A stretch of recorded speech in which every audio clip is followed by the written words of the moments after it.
So today we're going to be looking at policymaking and how the two main policymakers in the United States can work to fix problems in the short run so they do not become problems in the long run. So everyone should remember this little squiggly line here, which represents the business cycle.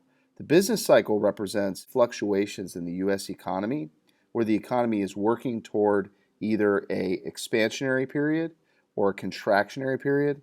And this is measured by GDP. And GDP, or gross domestic product, is the total market value of all final goods and services produced within a country's borders in a given period of time. So when the economy is growing, or we see expansionary phase of the business cycle, our GDP numbers will be increasing.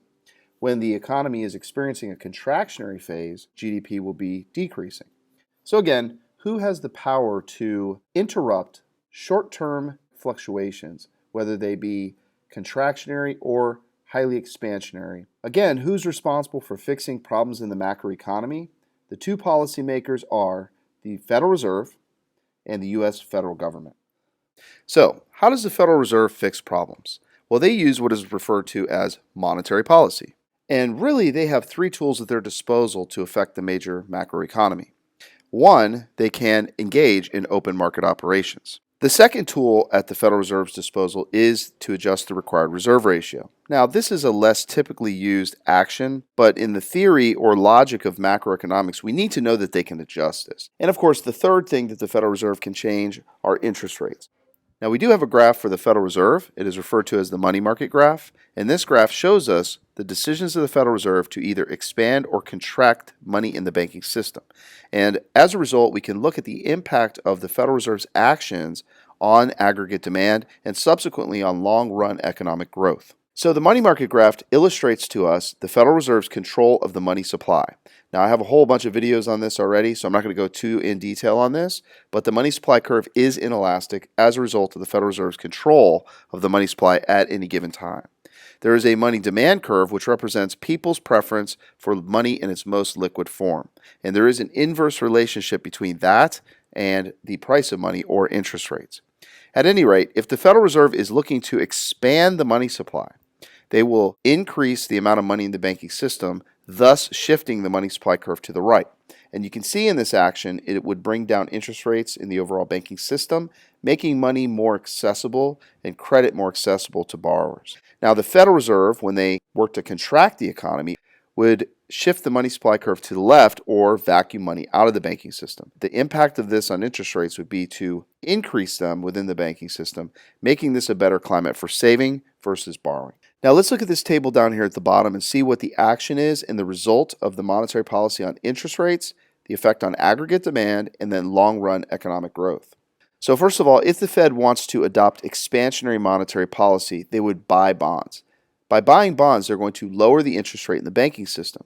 Now, the hope here is that people will borrow money for things like cars and houses, and just as important would be that businesses would borrow money to expand.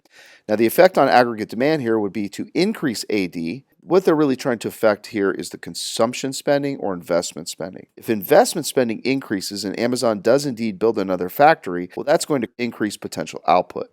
So the effect on the long-run aggregate supply curve, or our PPF, the LRAS would shift to the right, the PPF would shift outward. Now again, those things don't happen quickly, and not even so much do they happen often. But this would be the long-run effect on the Federal Reserve's action. If the Federal Reserve decides to sell bonds, that's going to be known as contractionary monetary policy. And as you can see in the graph, this would increase the interest rates. Subsequently, this would slow down consumption, slow down investment spending, and subsequently that would reduce the potential growth in the economy, or it would reduce the rate of the potential growth in the economy. So what tools does the federal government have at their disposal? How do they fix problems in the macroeconomy? Well, the federal government essentially has two tools of fiscal policy. Fiscal policy is any decision made by the federal government to either adjust taxation or to adjust spending. So the two tools at the federal government's disposal are changes to tax policies and changes to government spending policies. We can define fiscal policy as changes to the government's philosophy when it comes to spending or taxation. And again, when we look at this from a macroeconomic perspective, the goal for the federal government is to stabilize the economy. Now let's take a look at what expansionary fiscal policy would mean or contractionary fiscal policy would mean. So for instance, if we have a recession, what does the federal government do? How do they correct it? Well, expansionary fiscal policy is designed to get aggregate demand to shift to the right. Now, how do they do that? It's all about affecting the consumption and investment components of aggregate demand. So, what would the government do? Well, they would act as a spender and increase government spending during times of contractionary environments. A second thing that the federal government could do is reduce taxes on individuals and businesses. And so what the hope here would be is to give people more money to spend and businesses more incentive to spend and invest. Conversely, if the economy is heated up too much, the federal government can work to slow it down.